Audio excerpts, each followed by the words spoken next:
Yeah, I want to continue further with what is called the doctrine of demons, and that's the doctrine of the Antichrist church. The Antichrist church is really identifiable in many ways. In so many ways, and the censors are all censors will always defend the Antichrist church because that is the spirit of which they are. All censors, because what are they censoring? Religious, political, economic speech. That's what that church is. The Antichrist church is all about that. That's what it's all about.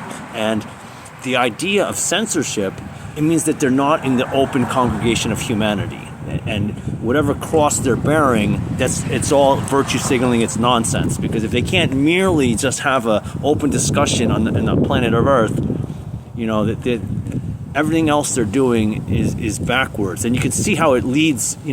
They're always going to lead to the same place. Look, today's political world situation, and we can, ecclesiastic political world situation. You can be very religious very easily in the world's scenario of what's going on.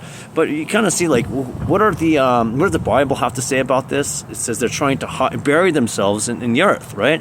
But then when you think about the preppers in the bunkers, if they're censoring people, you're always going to find out quite apparently their religious philosophy and everything they're actually doing, and the congregation of them, their friends and families and relations and peoples, is going to be like the bunker builders that they're supposedly fighting against, because they're going to point out that, look at the elites with their big bunkers, they're building bunkers, they're going to push for this and that. Okay, well, that's what you're doing. And if the people are censoring the political speech or the religious speech or the economic dialogues, that's actually all that they're doing. Very clearly, though, it's very obvious. And even just being in commune with them, being friendly towards them, well, therein is a problem. You don't love two masters. You don't serve two masters. You love one or hate the other. So if you're just going to be going to whatever you can do to get some kind of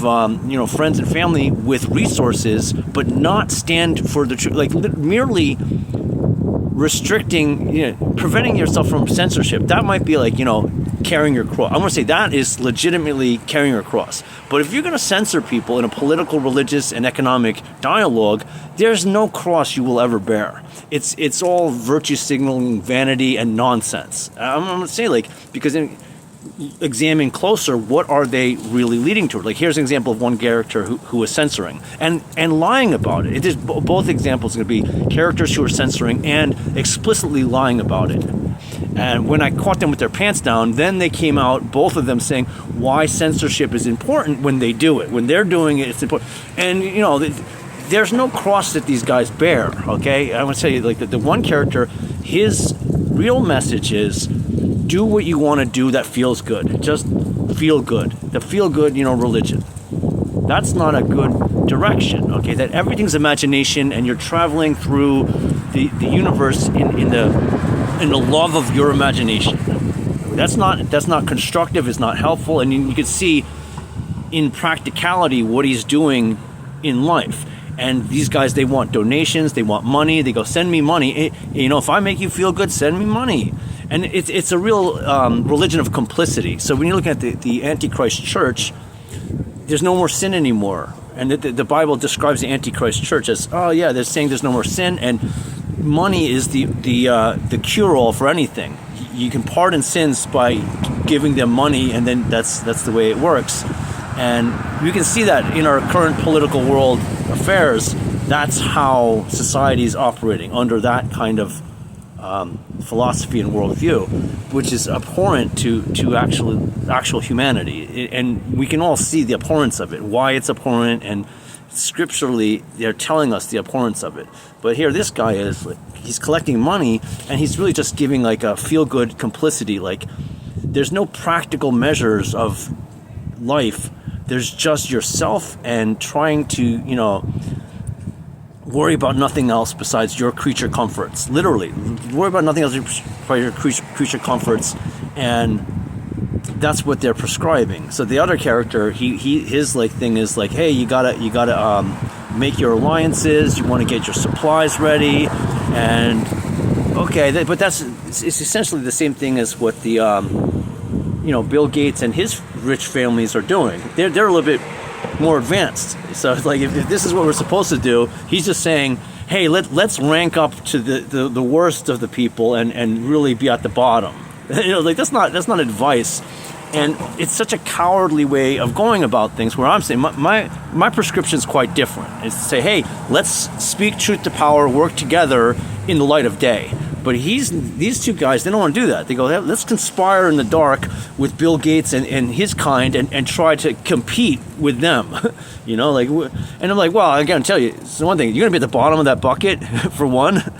And there's no difference in what you're doing than that they're doing, other than the fact that they're doing it much better than you.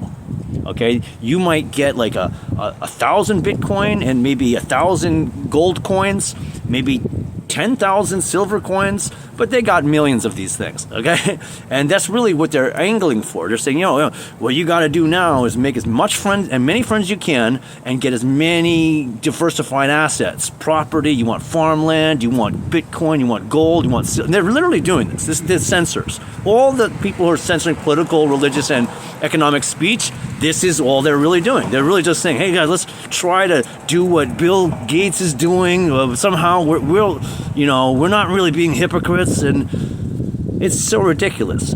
But I want to reveal the characters further, because in both situations with both these characters, I had proof that they were lying and they were doing it for years, for many years, and for years they were trying to pass it off as somebody else is censoring, because comments again censored on their platforms, and they're just like, oh, this wasn't me, it was somebody else doing that. But it was actually them as individuals. Okay, they were lying. They were lying the whole time, which is cause for more ruination on the planet. When you're doing something wrong and you're not taking credit for it, but you're trying to pass it off to somebody else, that is what causes all kinds of bad things in life.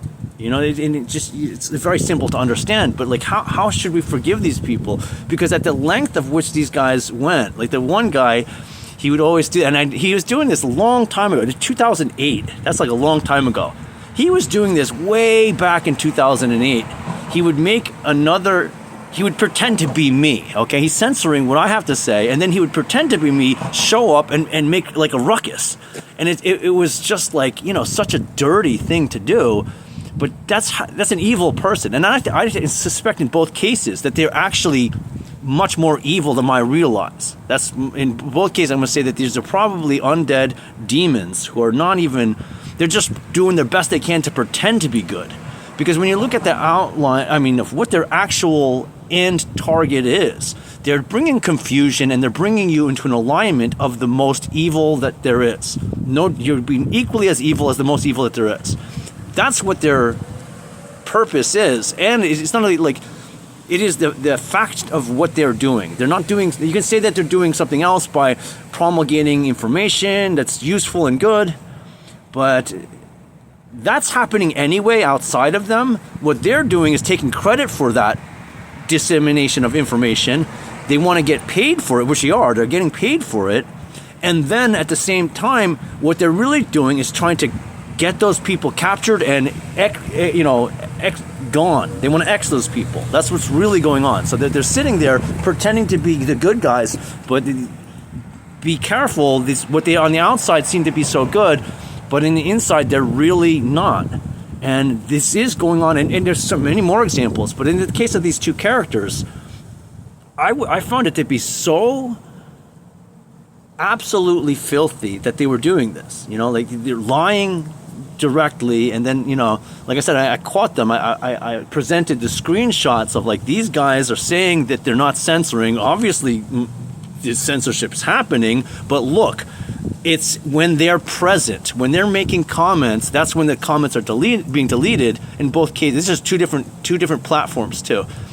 That's when the comments are disappearing, when they're going out and making their own comments. And then watching that they're in that very video, they're speaking out against censorship. In those very videos, they're saying, what happens is other entities are censoring, the government agents or the ISP, or the host of the platform. They're doing this censorship. It's not us, it's somebody else. Both of them said this. So the level of how excusable is that? If you're actual Christian, they're both they both profess to be Christians. If you're an actual Christian, could you even ever possibly do that? That's a line too far. You're never a Christian if you ever practice that kind of deceit, that level of deceit. You're never a Christian. And the Bible, it makes an example of that. Paul says these people were never of our congregation because they were selling this like Gnostic world Jesus view. And like I said, that Gnostic world Jesus view, it's fully aligned with the church bank, that they're not serving God, they're serving mammon. And again, always money is the focus of these people, and their money is the focus. And, they both always kind of actively collect alms. They always, donate some money, I need some money, and they're selling you, nonsense. And it's just such a, what kind of cross is that they're carrying? They're not carrying a cross, okay? I tell you that these people, in their entirety of life, upper middle class Americans, both these characters, in their they never were not upper middle class. And then when you listen to them, and they'll tell you, oh, their cross was the big mighty cross that they carried. They never carried a cross ever. They never carried a cross.